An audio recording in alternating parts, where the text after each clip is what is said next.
Natalie Holzer hapus tato di dada, rasa sakit sampai buat dirinya nangis.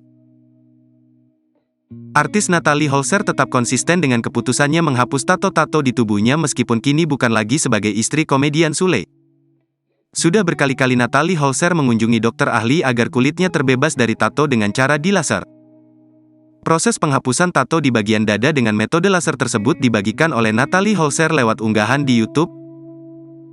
Dalam video yang beredar, Ibunda Atzam itu menceritakan alasannya menghilangkan tato bertuliskan namanya sendiri di dada sebelah kanan.